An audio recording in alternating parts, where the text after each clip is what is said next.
There are so many strange things. My mom was so permissive. We could bring anything home. If we had mice, we could bring mice home. If we had snakes, we could bring snakes home. If we had salamanders, we could have salamanders home. It was a very interesting upbringing. My name is David Brigham. My mother was Joan Brigham. She was the naturalist here at Fenner. Something that she really loved to do, just getting out and educating kids, especially kids, about nature.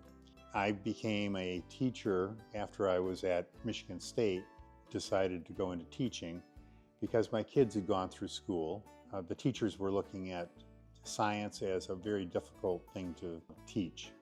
And I really felt it was important for students to see the magic of science, especially nature, because there are so many wonderful things out there. The miracles that happen in nature is just phenomenal. I just thought it was a travesty that science was not taught as much as it should be. And that was a passion of mine, brought on by my mother. There were a number of things she was very proud of. She was very proud of the Braille Trail that was constructed here. And she also felt very, very close to the Sugar Bush and the Maple Syrup Festival that was going on. Lots of different activities.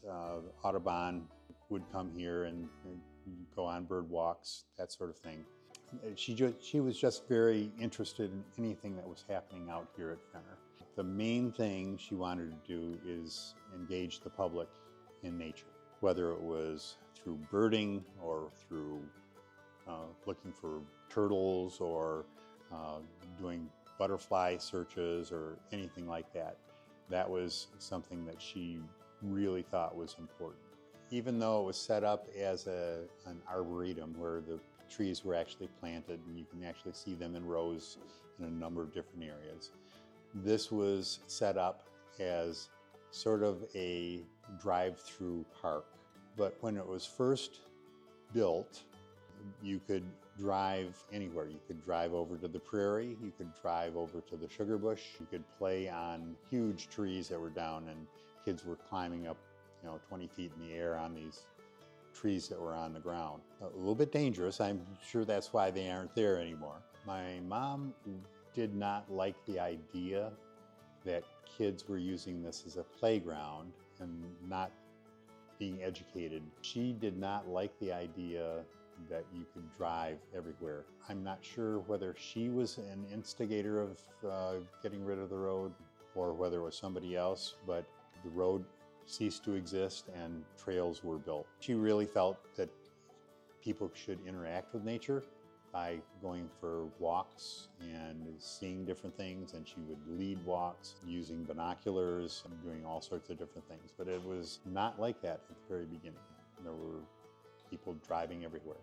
I'm sure she felt this way, that people, even though we're considered above nature, we are part of nature.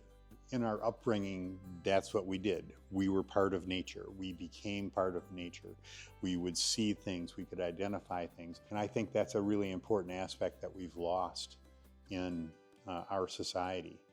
We think of ourselves better than nature. She was trying to make sure that we could see things in nature, be able to use common sense to be able to live in nature.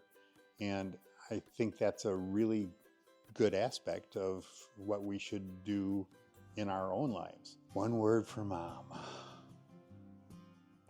Oh, that's a tough one because there are so many words that can describe her. Fun-loving, environmental educator. How about 3? I'll take it.